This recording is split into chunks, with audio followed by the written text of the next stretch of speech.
Hey guys, in today's video I'm going to be talking about the different investment options you have if you're trying to save more for your retirement. So I know all of you guys have your state pension plans, which are great, but they were not designed to replace your income in the future in full, and neither was Social Security. So that's why your school district has actually sponsored a few different other programs for you to be able to save into for your future. And it's a really good idea to do so you can have the flexibility that you want in your retirement, and you don't have to work till age 62 or 65.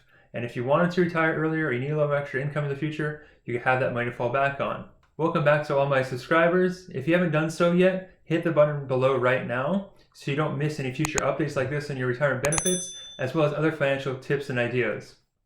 So to start, the employer-sponsored options you're going to have available to you are the state's DCP plan, as well as a 457 plan, and those are just private versions that are just like the DCP. And then you have your 403B, sometimes known as a TSA account, available to you as well. Those three different types of accounts are employer sponsored, which means they can run through your payroll. So you set it up one time and say how much you're going to do per month, and then going forward, every single month, you're going to have a certain amount of money get put into those retirement accounts for you. So it's kind of out of sight, out of mind, just automatic, systematic savings. So all those accounts are going to be done on a pre-tax basis, unless you're lucky enough to live in a school district that offers a Roth 403B plan. Then you can have that go in as an after-tax contribution, and it works just like a Roth IRA where you're paying tax on that money now. So the benefits you have if you use a Roth 403B over, say, like a Roth IRA is that there's no income restriction, so it doesn't matter how much money you can make, you can always use it. Also, it allows you to put up to 3 times more money in this plan than a Roth IRA would. So you can really catch up or supercharge your tax-free retirement savings by using this Roth 403B plan.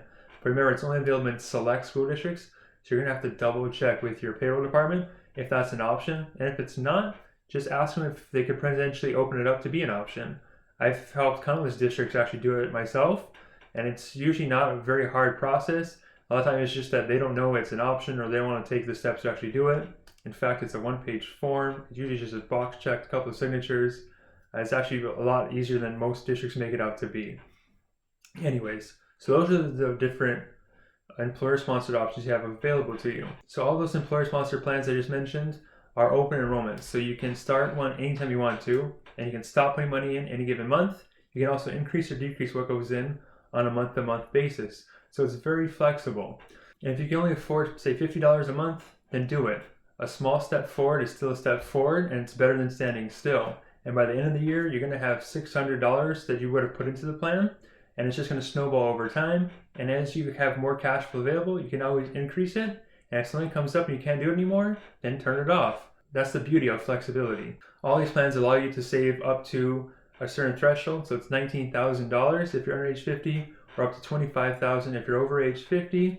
Also, they have no income limits, as I kind of mentioned earlier. So no matter what you make, you can always use these different employer-sponsored plans.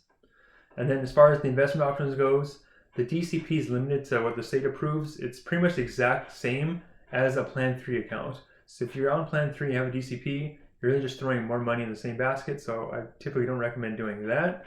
If you use one of the 457 from a private institution, you're going to be limited to what they have approved on their list. Sometimes they're great and they have thousands of options, sometimes not so much. Sometimes you might wind up in an annuity by mistake, so you got to be careful when you choose what kind of company you're going to be opening up that plan with. And the same goes for the 403 plan. So the 403B, also known as a TSA or tax shelter annuity account, is very similar to a 401k. In order to get one of these, you actually have to open it up yourself through one of the approved vendors on your school district's website. So every school district has an approved list of what company you're allowed to use. Now on this list, there are actually 2 different kinds of 403Bs on there, and they're not going to be obvious. You actually have to know the companies and how each of their 403B platforms work. So there are going to be some that are TSA or tax shelter annuities, and there are some that are traditional 403B or 403B7s if you want to get technical with it, and they work completely different than one another. A TSA is an annuity, so the money's going to be locked up there for quite some time. Fees are typically higher, investment options charge more than you could get elsewhere, and then they're going to be limited to what that company selects. Oftentimes, those investment options are also the company's funds. So you buy from XYZ company, you're going to have XYZ mutual funds to choose from. So you're not going to get the broadest range of investment options there. If you choose to go on the traditional side, which is the side I like to stay on, it's flexible. It's not an annuity. So you choose a company and decide you don't like them, you can leave. And there's no hard feelings, there's no penalties. Just move your money somewhere else. You want to trade out investment options? They have thousands available. So that's why I like staying on that side there. I have a complete video on that topic in the description below if you want to check that out. Now, as far as the private savings options goes, the most common one is going to be the Roth IRA, but you also have the ability to save into individual stocks and bonds in a brokerage account, as well as using life insurance. So Roth IRA is going to be the most common. It basically allows you to save money on an after-tax basis. It's going to grow tax-free. So if you put in $100 and that thing doubles to $200 or $300, you can take all that money out, completely tax-free. But as good as a Roth IRA sounds, there are some big drawbacks to them. They have income restrictions. So if you make too much, you can't use it. You can only put up to $6,000 for people under age 50 into these plans. So if you're trying to catch up in savings, you're going to be limited to that amount. Fees are another big drawback to these Roth IRA accounts, because a lot of these Roth IRAs that I see people have are through insurance companies, or they're through some big chain brokerage firm. And what they have on the back end are fees that are usually 5 to 6% on a transactional basis. So what that means is I put $100 into this Roth IRA with XYZ company, they're going to assess a 5% transaction fee on it, or sales charge is the technical term behind it. So I put in $100, they charge me $5. Now I only have $95 in the account to start off with to be investing. So you're starting off at a negative 5%. It's not a very, very good deal in my opinion, and it takes years to break even on using this kind of plan. So if you already have a Roth IRA with some big company, you may want to take a look at it to see what those fees actually are. The cheat for this is if you look on the investment list, that'll be whatever investment. At the end of it, you'll just see the letter A. And that's just an A-share mutual fund. And all A-share mutual funds are going to have that 5 to 6% transaction charge on it. So just a quick tip for you there. Outside of that though, Roth IRAs are great. Just make sure you're not paying too much in fees. You can always use a brokerage account, so you can buy the individual stocks and bonds and try to find the next Netflix or Amazon. If you can, good luck, tell me about it. But more often than not, that's not going to be the best way to go about saving, because you're putting all this money on this one specific company or a couple of dozen companies. You're going to be subject to a greater deal of risk, and your portfolio is going to see some significant swings. Those brokerage accounts aren't for people that have low risk tolerances or a short time horizon and can't afford to ride the roller coaster out. And then you have the life insurance option, but it's not the one you're thinking about. It's not the one you currently have.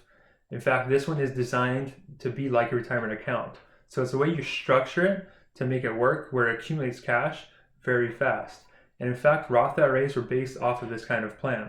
And this plan actually allows you to grow money on a tax-free basis, pull money out on a tax-free basis anytime you want to. You don't have to wait to a certain age like you do in those other accounts. This one also has no income limitations to it, no contribution limits to it, so you can put in however much money you want to. And as far as how the money grows, it can either grow on a guaranteed basis, so you can get a guaranteed 4 or 5% on this money every single year, so you don't have to worry about the market if you don't want to, or you can tie it to the market and get some of the gains when the market goes up and none of the losses. So it's a lot less risky from an investment standpoint to use that. Now it does have its drawbacks. It's definitely not for everybody. So it does have to be designed correctly. And more often than not, I see this all the time where people go into the school districts and knock on doors and they try to sell you some kind of whole life policy, and they tell you can use it for retirement and it's a death benefit, and that's not the case. It's one or the other. You can't get both. So you're designed for cash value. It has to be designed for that. So if you were sold or actually bought one of those things, chances are it wasn't designed with you in mind, and it just paid out a huge commission to the advisor on the back end. The fact is, if you design this correctly, the commission is very little, because what drives commission is what drives the price of the policy, and that's the death benefit. So when you're designing life insurance for cash value strictly, what you're doing is buying the least amount of death benefit legally possible to get all of those benefits. And at the same time, you have to put the most amount of cash into it, because death benefit drives costs, also which drives the commission. So you're not going to see too many people actually design these properly because they can't afford to do it. As a virtual firm, we have very little to no overhead, so we can afford to do things the correct way.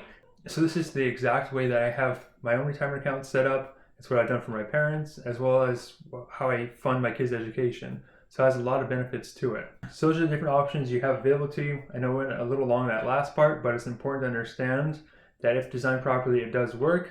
And in fact, I have a free masterclass in the description below that shows you how to build a tax-free retirement. And if you kind of guessed from that title of that, I'm a big fan of building tax-free wealth, so when you get to retirement, you don't have to worry about paying taxes to Uncle Sam or the fact that taxes may rise.